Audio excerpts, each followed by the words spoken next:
Nuestra invitada de hoy, Gloria Medellín, es comunicadora social y periodista con experiencia en procesos de desarrollo social y educativo. Su experiencia laboral le ha permitido desarrollar procesos en diversos campos de acción como el diseño, la implementación y seguimiento de proyectos enfocados al fortalecimiento de la calidad de vida de las poblaciones vulnerables y étnicas y la interventoría técnica, financiera, administrativa y pedagógica de proyectos socioeducativos y ambientales. Durante más de 8 años en la Fundación Manuelita ha liderado el programa Educar Uno a Uno en 2 sedes educativas del Colegio Público Antonio Lizarazo, beneficiando a más de 900 niños y jóvenes de Palmira para que desarrollen un pensamiento crítico, exploren sus habilidades sociales y cognitivas y se reconozcan como seres vitales e importantes para la sociedad. Esto y mucho más en el Ágora, un lugar de encuentro. Muy buenas tardes, amigas y amigos, bienvenidos a su programa El Ágora. Gloria Medellín, Educar Uno a Uno, Fundación Manuelita. Gloria, es para nosotros un gran gusto tenerla en nuestro programa. Bienvenida. Muchas gracias, Ángela, y muchas gracias a la audiencia que nos está escuchando y viendo el día de hoy. Gloria, pues la Fundación Manuelita lleva algún tiempo con estos programas educativos que son tan importantes verdaderamente para el país. ¿Cómo es ese proceso que tienen ustedes Educar Uno a Uno? Bueno, la Fundación Manuelita nació en el año 2014 con el programa Educar Uno a Uno, que tiene como propósito central que los niños de estratos socioeconómicos bajos, que están además en contextos de violencia en la Comuna 1 de Palmira, en el municipio de Palmira, cercano pues a Cali, en el Valle del Cauca, tengan la posibilidad de ir al colegio y sentirse felices, amados, respetados cada vez que entran hacia el colegio. Nosotros a través de Educar Uno a Uno pretendemos que con metodologías flexibles, innovadoras, dinámicas, se cambie el sistema tradicional de las clases y los niños sientan además que aprender divierte, que aprender no es sinónimo de aburrimiento, sino por el contrario, los inspira a saber más y al mismo tiempo también que sientan que eso que aprenden tiene sentido y significado para su vida, que les sirve en su cotidianidad. Entonces, hacemos un trabajo conjunto con los directivos docentes, los docentes, las familias y los mismos estudiantes. Creemos profundamente en que si el trabajo solo se hace de puertas hacia dentro del colegio, pues va a ser más difícil transformar este tipo de educación, que es muy importante también la familia en este contexto de enseñanza y aprendizaje. Gloria, pero ¿cómo hacen ustedes, por ejemplo, primero, cómo escogen los colegios y segundo, cómo hacen ustedes para capacitar a los profesores en esta idea de uno a uno? Bueno, la escogencia tuvo que ver con la zona de influencia de Manuelita, que precisamente es la Comuna 1 de Palmira. Allí tenemos varios colegios públicos. La apuesta de Manuelita no fue crear un colegio, sino al contrario, apoyar lo público, fortalecerlo, contribuir con el mejoramiento de la calidad educativa. Entonces lo que hicimos fue ir a esos colegios, eso fue en el año 2013, y entender cómo era la dinámica tanto pedagógica como familiar de esos colegios públicos. Hicimos un mapa de riesgos, hicimos un proceso con criterios de escogencia, de selección, y allí entonces decidimos escoger al Colegio Antonio Lizarazo frente a otros que tenía también la comuna para hacer un pilotaje. Ese colegio hoy tiene 5 sedes educativas y nosotros en estos momentos iniciamos pues en el 2014 con una sede educativa que es la Rosa Zárate y actualmente tenemos 2 sedes educativas de ese mismo colegio. No estamos todavía en todo el colegio. Entonces, nuestra apuesta es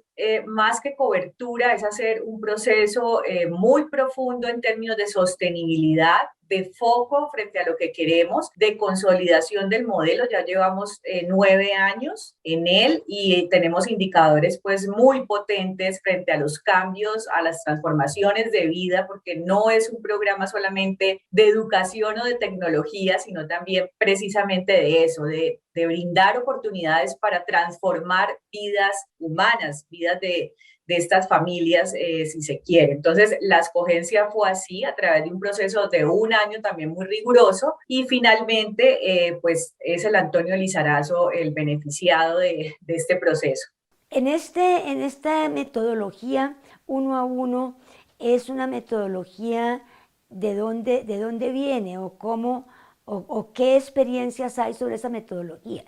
Bueno, Educar Uno a Uno es un nombre creado por nosotros realmente y lo que hicimos fue, y esto es muy importante, nos dimos todo un año antes de la implementación, hicimos un proceso de referenciación a nivel local, nacional e internacional, aprendiendo sobre buenas y malas prácticas también en educación. Estuvimos en varios países y de ahí entonces surge la importancia de poder empezar a diseñar un programa no traído de Finlandia, de Estados Unidos o de otros países, sino ajustado al contexto de lo que tenemos en el municipio de Palmira. Entonces, lo que hicimos fue aprender de esas diferentes experiencias y enfoques metodológicos, contextualizarlos a lo que tenemos nosotros acá y crear el modelo Educar Uno a Uno. Entonces, surge de ese proceso de investigación, de referenciación, y además nos demoramos un año en hacerlo, lo creamos en ese año y ya cuando estuvo el modelo diseñado, arrancamos proceso de implementación en el 2014 y eso nos ha permitido también establecer pues planes de mejora frente a todos estos años de aprendizaje que hemos tenido con maestros, con estudiantes y con familias. Ustedes entonces tienen, digamos, un plan de capacitación de los maestros con, digamos, con expertos que vienen de Manuelita. Bueno, el programa forma maestros, quien los forma es el mismo equipo de trabajo de la Fundación Manuelita, que además también son personas cualificadas en este sentido desde el punto pedagógico, y hemos tenido aliados estratégicos a lo largo de todos estos años que también trabajan en función de la educación. Las formaciones se hacen en función de diferentes metodologías innovadoras y flexibles. Entonces tenemos el aprendizaje basado en proyectos de aula, por ejemplo, la integración pedagógica de las TIC, el modelo didáctico operativo o los 5 momentos, que es una metodología en la que básicamente se tiene la conciencia de que el niño no es un sujeto vacío al que hay que impartir la información, sino que el niño tiene unos presaberes y a partir de esos presaberes se construye. Entonces, los enfoques metodológicos también van de la mano con los lineamientos del ministerio. Ese enfoque uno a uno quiere decir que cada niño, digamos, le hacen un examen psicológico o entienden su familia o cómo sería eso. Uno a uno significa varias cosas de manera personalizada. Uno a uno es que no todos los niños son iguales, comprender eso. Exactamente también lo asociamos a la apuesta tecnológica. Este colegio público tiene un computador para cada niño. Las aulas son inteligentes. Entonces, el uno a uno viene desde toda la perspectiva humana, pedagógica y tecnológica. Nosotros estamos convencidos de que a los niños de estos contextos hay que brindarles lo mejor, pero para ello ellos también saben que deben dar lo mejor de sí mismos, es decir, no es asistencialismo, es brindarles las herramientas pedagógicas, sociales y tecnológicas que se necesitan a través de los 3 componentes que tiene el programa Educar Uno a Uno, que ellos puedan surgir de manera responsable en su proceso de enseñanza y aprendizaje. Gloria, me parece muy interesante este proceso. ¿Cómo hacen ustedes para involucrar entonces a las familias? Porque, por ejemplo, yo sé que en esos, me imagino que esta comuna 1 es en estrato 0, 1 y 2 posiblemente, y me imagino que muchos de los papás no tienen unos niveles educativos muy altos. ¿Cómo involucran ustedes a los papás en esto? Bueno, nosotros allí cada año, a excepción de pandemia, lo que hacemos es ir a las casas de las familias y esto lo hacemos en compañía con los directivos docentes y los docentes. ¿Por qué hacemos esto, Ángela? Porque las dinámicas en la familia son complejas, como lo acabas de decir, y necesitamos entender por qué el niño viene como viene. Si viene triste, si viene preocupado, cuál es su contexto familiar, para no juzgarlo, sino poder trabajar en función de qué es lo que le está pasando. Entonces, esas visitas domiciliarias nos dan un panorama muy real de su contexto familiar y al mismo tiempo con esas visitas, ¿qué le estamos diciendo a la familia? Tú nos importas, al colegio le importa conocer tu hogar. Abrir la puerta del hogar para nosotros es tan importante como que los profesores abran la puerta del aula de clase para poder comprendernos y poder establecer acuerdos conjuntos finalmente con el propósito de sacar a los niños adelante. Ahora, ¿qué nos pasa también con las familias? A las familias se le ha enseñado durante todos estos años que ellos son corresponsables del proceso de enseñanza y aprendizaje de sus hijos, que eso no es solamente es problema del colegio o de los profesores. Entonces se ha creado allí un trabajo mancomunado en equipo para que esto pueda funcionar de una mejor manera. Bueno, y a mí me parece, sí me parece muy interesante, pero me imagino que estas son familias, como yo le decía, cuyos niveles educativos no son muy altos y muchas me imagino que son también de mujeres cabeza de familia que están criando a sus hijos solos y que no solamente eso, sino que cuando la madre va a trabajar se quedan con abuelos o con abuelas o con vecinos. Bueno, es decir, ¿cómo han visto ustedes esa problemática en el estrato en el cual ustedes trabajan? Bueno, hay algo muy importante para valorar y es que una vez llegamos después de las jornadas de sensibilización a convencer a esas familias de que sí se puede, sí podemos hacerlo juntos, mira que el nivel académico o el analfabetismo pasa a un segundo plano porque ahí ya lo que tocamos es la parte humana, ¿sí? Es decir, yo ya tengo interés, más allá de saber leer o no, de que mi hijo salga adelante y no necesito saber leer para poderle dar herramientas para que salga adelante. Entonces ahí desmitificamos el analfabetismo, es decir, una persona analfabeta sí es capaz de tener esa sensibilidad y está fortalecida sus competencias socioemocionales, es capaz también de ser coequipera para que su hijo salga adelante. Nosotros tenemos la población caracterizada, el 60% de los hogares son hogares funcionales, es decir, papá, mamá con hijos, el 40% restante son madres cabeza de hogar. Es una población que también, digamos, está un poco más funcional, si se quiere, en términos pues de familia. Eso hace pues que soñemos y que al mismo tiempo se puedan cumplir esos sueños, que no solamente los sueños queden en un imaginario utópico, sino que sean viables. Esa es la idea con las familias, también con los profesores y por supuesto pues de la mano del equipo de trabajo de la Fundación Manuelita. Más o menos, ¿desde qué edad comienzan ustedes y hasta qué edad van? Bueno, la Rosa Zárate tiene niños desde el aula de transición, que son niños de 5 años, hasta los 20 años que están estudiantes de 11. Ahí tenemos niños también en extraedad, es decir, por ejemplo, estudiantes de 17 años en octavo. Y la sede central, que es la sede principal, cubre solamente bachillerato de sexto a 11 y las edades oscilan más o menos entre los 12 años también hasta los 20, 21 años.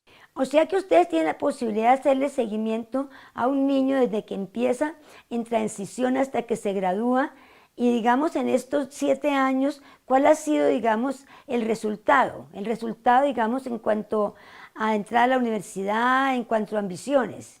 Bueno, Ángela, esa pregunta es muy importante porque cuando nosotros llegamos a la Rosa Zárate, que fue la sede piloto, ese indicador estaba en el 5%, es decir, el 5% de los egresados del colegio podían acceder a la educación superior. Hoy en día ese indicador es del 83%. Los egresados que han salido del colegio han logrado en un 83% acceder ya sea a técnicas tecnológicas o carreras universitarias. Y esto para nosotros ha sido muy valioso para las familias. Cuando digo nosotros, también es toda la comunidad educativa, porque es el referente y el indicador más importante para poder decir sí sí se puede salir adelante. El hecho de que yo haya nacido en un contexto de pobreza, de violencia, no significa que no voy a tener la capacidad de romper esa brecha socioeconómica, cultural y social para poder cumplir precisamente esos sueños. Entonces ellos ya saben que el ICFES, por ejemplo, es un trampolín para poder llegar a donde quieren llegar. Y eso es muy potente porque ahí lo que uno espera más adelante es que consigan empleo y puedan precisamente tener las oportunidades que han tenido muchísimos seres humanos. Sí, eso es súper importante porque una de las cosas que uno ve, es decir, cómo puede una familia o una comunidad pasar de estrato 0, estrato 1 a estrato 3 o 4, es específicamente cuando hay alguna persona en la familia que finalmente puede acceder a la educación superior. ¿Ustedes también ayudan en alguna forma a que los niños cumplan esos sueños con el problema que hay tan grande para entrar a las universidades? Lo hacemos en todo el proceso desde transición hasta 11 y esa es la finalidad. Sin embargo, no tenemos financiación para becas, es decir, si ellos llegan donde han llegado es porque se lo han propuesto, ¿sí? Nosotros no contamos con un recurso que los beque. Las becas que han obtenido son becas de las mismas universidades o la beca Pilo Paga, por ejemplo, Generación E, que es la del gobierno nacional, y así han accedido a esas universidades o a través de universidades públicas como la Nacional y la Universidad del Valle, pues que ahí evidentemente no exigen pues un pago de matrícula considerado, sino que es algo también que en los que ellos pueden acceder. Sí, esto es muy interesante. Infortunadamente, uno de los grandes problemas que tenemos en Colombia es el acceder a la educación superior. Gloria, es un esfuerzo muy grande y muy interesante y muy importante. ¿Y cómo se financia entonces estos programas que ustedes tienen? Bueno, este programa se financia esencialmente desde el recurso de Manuelita y tenemos unos aliados que nos apoyan en los componentes, por ejemplo, el componente social a través de la red interinstitucional de la Comuna 1, no con recursos, sino precisamente con todos los esfuerzos articulados de lo que ya estas entidades saben hacer. También tenemos unos recursos aportados por Proveedores Caña y por los colaboradores de Manuelita, pero esencialmente el programa se financia por los recursos de Manuelita. ¿Cómo hicieron ustedes durante la pandemia para que este programa no decayera? Bueno, muy buena tu pregunta. Aquí la disposición de los profesores, de los directivos docentes fue muy buena porque pues todos estábamos asustados frente a algo que desconocíamos. Entonces lo que hicimos fue hacer una ruta de formación virtual dirigida a los profesores, a los estudiantes y a las familias, precisamente porque también las familias tenían mucho miedo de lo que estaba pasando, muchos perdieron sus empleos. Entonces lo que hicimos fue seguir acompañándolos, pero de manera virtual. Y aquí la Fundación Manuelita hizo un esfuerzo importante para la financiación en conectividad en sus casas. Y pues como ellos tienen un computador para cada estudiante dentro del aula, lo que hicimos fue posibilitar el préstamo de esos equipos en las casas, en los hogares. Entonces, eso hizo pues que el colegio pudiera continuar evolucionando desde la virtualidad. Fue un reto porque pues también llegar al préstamo de esos equipos a las casas, eso tuvo detrás también un proceso con aseguradora, por ejemplo, porque cada equipo de estos tiene pues un costo importante, pero yo aquí quiero rescatar todo el esfuerzo que hacen los profesores y también ese cuidado, esa apropiación de los estudiantes y de las familias para que esos equipos hagan de cuenta el celular de ustedes. Es decir, fue tanto su nivel de compromiso y de responsabilidad que no se nos perdió ningún equipo. Y eso para nosotros fue súper importante y al regresarlos al final del año lectivo, los equipos en muy buen estado. El agradecimiento que tuvieron esos niños por lo que sucedió allí fue impresionante. Esto me parece súper importante porque uno de los grandes problemas precisamente que tuvo la pandemia y eso pues casi se puede decir en muchos de los colegios públicos, es que los niños y las niñas no tenían computadores. Entonces terminaban teniendo que estudiar con el celular, el único celular que tenía la familia. Y muchas veces, pues, ¿qué ocurría? Pues que alguien lo necesitaba o que no lo podían usar, y fue muchos los que, digamos, que finalmente tuvieron que dejar sus estudios, y porque precisamente por eso. Pero qué importante que Manuelita les dé a cada niño un computador de todos modos dentro del aula.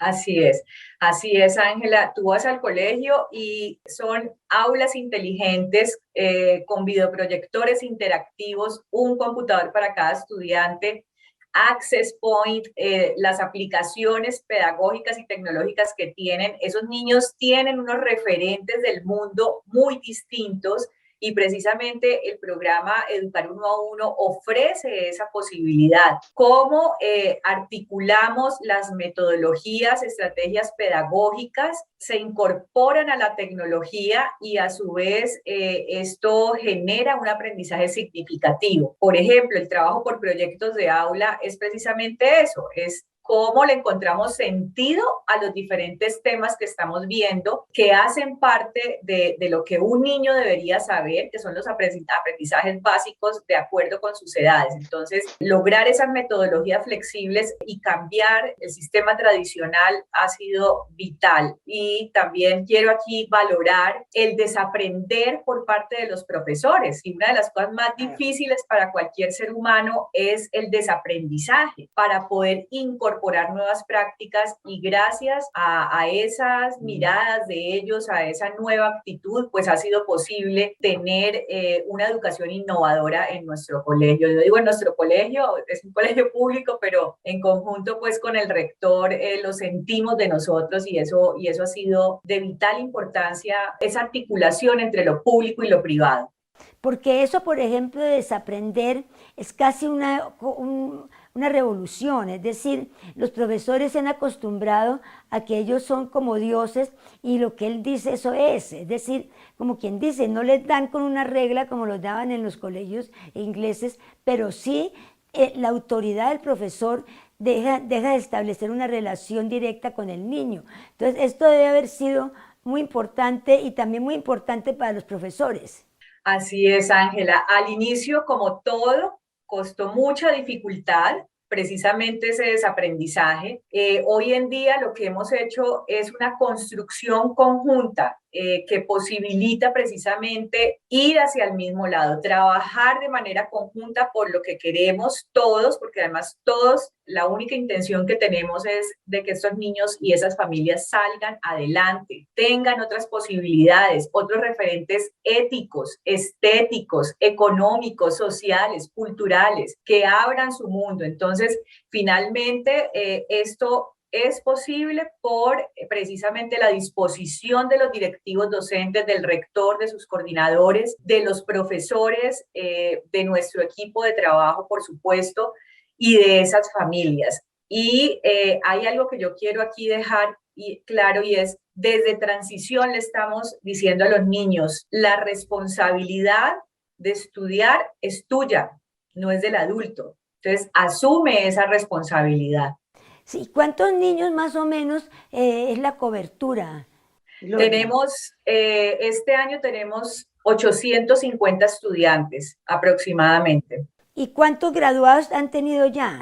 Ya hemos tenido en una de las sedes 93, que es la Rosa Zárate, y en la otra sede tenemos 123 estudiantes egresados ya graduados. Y de esos el 85% están en una educación superior de algún tipo. En el 83% en la Rosa Zárate, que son los 93 que te nombré ahorita, y en la otra sede, que son 123, allá hay más estudiantes, allá arrancamos en el 2017, pero son más estudiantes, ahí tenemos un 72% de egresados en educación superior. No, pues me parece excelente este esfuerzo, y ojalá que otras empresas lo repliquen y que esto sea un ejemplo, digamos, porque tantas empresas que pueden sumarse a este tipo de ayuda, y sobre todo porque sí es cierto que para salir de la pobreza uno tiene que educarse. Muchísimas gracias, Gloria, y le agradecemos mucho que nos haya acompañado en este programa. Muchas gracias a ti, Ángela, a tu equipo de trabajo y a todos los televidentes que nos están escuchando.